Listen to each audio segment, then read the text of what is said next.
دے سید کو روزے حشر تو ملتی ہے، اور اس کی سزا نسلوں تک اللہ دیتا ہی رہتا ہے۔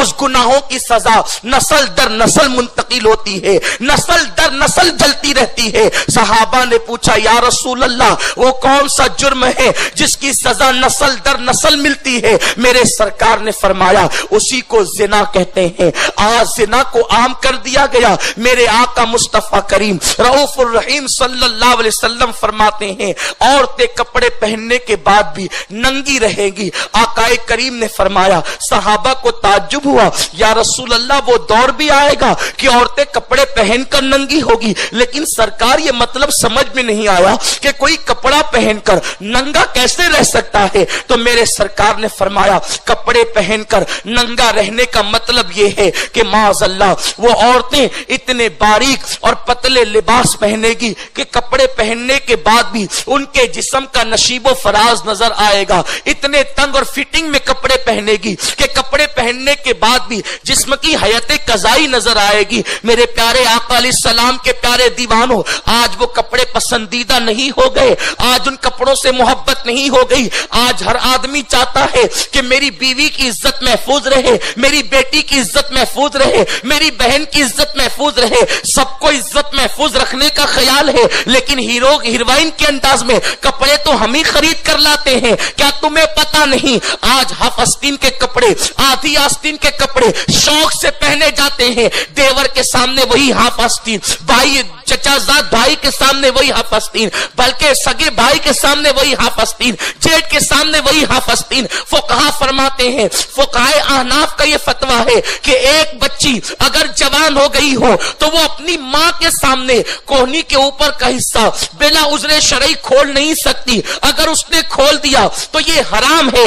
آپ مجھے بتائیں جب ایک نوجوان بیٹی کوہنی کے اوپر کا حصہ ماں کے سامنے عذر شرعی کے بغیر کھول نہیں سکتی، وہ گنہگار ہوگی، تو وہ بھائی کے سامنے کیسے کھول سکتی ہے؟ وہ دیور کے سامنے کیسے کھول سکتی ہے؟ میرے پیارے آقا علیہ السلام کے پیارے دیوانوں، عورتوں کے کپڑوں کا حال یہ ہے، ادھر سے چاک کھلے ہیں کہ معاذ اللہ میرے پیارے آقا علیہ السلام کے پیارے دیوانوں، میں اس پر کیا تبصرہ کروں کہ جب چاک کھلے ہوتے ہیں تو جسم کے کون کون سے حصے ظاہر ہوتے ہیں، لیکن ایک حدیث پاک ضرور پیش کر دینا چاہتا ہوں، اگر اپنے دلوں کے کانوں سے سن رہے ہو تو سن لو اور گھر جا کر کے اصلاح کر لو، اپنے گھروں کو جہنم کدا نہ بناؤ۔ میرے سرکار فرماتے ہیں جس عورت، جس شوہر کی بیوی، جس بھائی کی بہن، جس باپ کی بیٹی ایسے لباس پہنے کہ جسم کی حیت نظر آتی ہو، ایسے مرد دیوس ہے، دیوس۔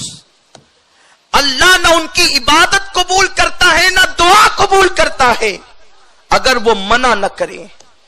آج عبادتوں کا کما کہو فائدہ نہیں مل رہا ہے، دعاؤں کی قبولیت کے حوالے سے ہر آدمی شکایت کرتا ہے، میری دعا قبول کیوں نہیں ہوتی، میری دعا قبول کیوں نہیں ہوتی؟ کہیں تیری بہن ایسا لباس تو نہیں پہنتی کہ جس سے جسم کی حیت نظر آتی ہو؟ کہیں تیری بیوی ایسا لباس تو نہیں پہنتی جس سے جسم نظر آتا ہو؟ میرے پیارے آقا علیہ السلام کے پیارے دیوانوں، آج اگر عورتوں کی عزت کا تحفظ ہو سکتا ہے تو سب سے بڑی ضرورت اس بات کی ہے کہ ہم خواتین کو پردے کی تلقین کریں۔ پردہ لازم ہے، بلکہ علماء اور فقہاء نے یہاں تک فرمایا اگر عورت گھر میں اکیلی اور تنہا ہے، کوئی نہیں ہے، تو کم سے کم اس پر اتنا لازم ہے کہ وہ اپنے سر پر دوپٹہ رکھے۔ اکیلی ہے تب بھی سر پہ دوپٹہ رکھے۔ صاحب روح البیان علامہ اسماعیل حقی رحمت اللہ تعالی علیہ 17ویں پارے کی تفسیر کرتے ہوئے ارشاد فرماتے ہیں کہ جناب خدیجۃ الکبریٰ رضی اللہ تعالی عنہا کے پاس جب میرے سرکار تشریف لائے یہ کہتے ہوئے زملونی زملونی، مجھے چادر اڑھاؤ چادر اڑھاؤ، کمبل اڑھاؤ کمبل اڑھاؤ، تو اس وقت جناب خدیجہ کے سامنے میرے رسول نے فرمایا کہ مجھے اپنی جان کا خطرہ لگتا ہے، اب اس حدیث کی تشریح لوگ الگ الگ انداز سے کرتے ہیں کہ دیکھو اللہ کے رسول پر پہلی آیت نازل ہوئی تھی اس لیے اللہ کے حبیب ڈر گئے، جبریل کو پہلی بار دیکھا ڈر گئے. یہ سارے قصے کہانی گڑے جاتے ہیں، جبکہ ایسی کوئی بات نہیں ہے. میرا نبی جب خدا کو دیکھے تو پلک نہ جھپکائے، خدا کو دیکھے تو پلک نہ جھپکے، تو جو جبریل کو دیکھے تو وہ ڈرے کیسے؟ اور جبریل کو دیکھ کر ڈرے وہ جس نے پہلی مرتبہ دیکھا ہو. آقا فرماتے ہیں جب میں حلیمہ کے گھر میں تھا تو مجھے جھولا جھلانے کے لیے جبریل آیا کرتے تھے. ارے جو ماں کے گود میں اور جو جھولے میں رہ کر جبریل کو دیکھا کرے، بلکہ جبریل کا تو من ہی کہاں لگتا ہے سدرا پر. جب سے میرے رسول دنیا میں تشریف لائے جبریل تو متمنی ہیں کہ کاش کہ کچھ کام آ جائے اور میں در حبیب پر پہنچ کر زیارت رسول کر کے خدا کا گویا کے دیدار کر لوں.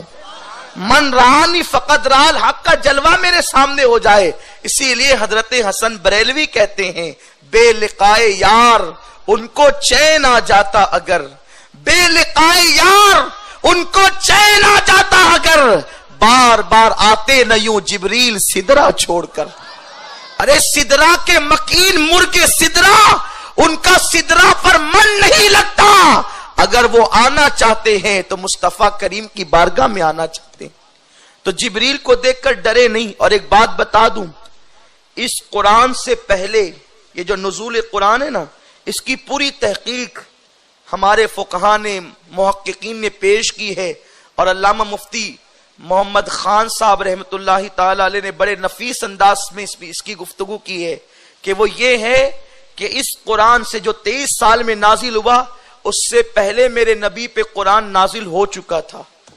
کیونکہ قرآن کا سیاق یہ بتاتا ہے، کہیں قرآن نے کہا ہے اِنَّا أَنزَلْنَاهُ فِي لَيْلَةِ الْقَدْرِ، جہاں انزلنا آیا ہے اس سے مراد ہے کہ قرآن یک بارگی نازل ہوا.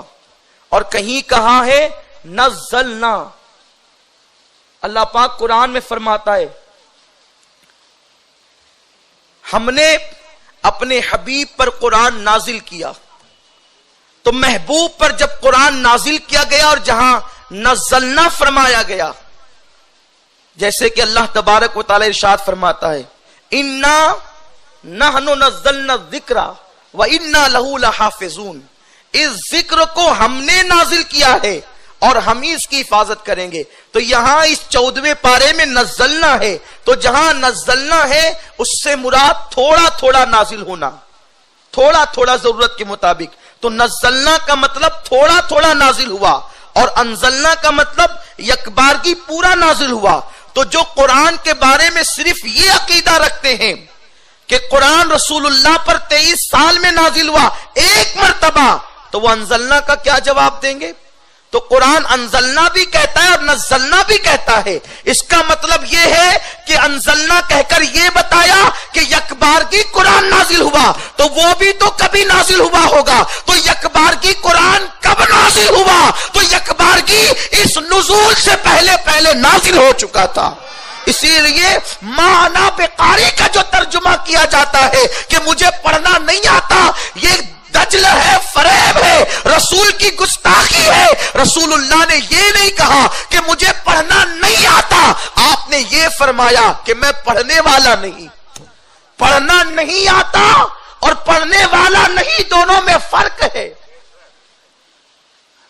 ایک تقریر کرنا جانتا ہے لیکن موڈ نہیں ہے تقریر کرنے کا، میں تقریر کرنے والا نہیں، لیکن فن جانتا ہے، جب دل میں آئے گا تو کرے گا. اور ایک جسے تقریر کا الف بائی نہیں آتا، وہ نہیں کرنا، اسے معلوم ہی نہیں ہے تقریر کرنا، وہ کہے گا میں تقریر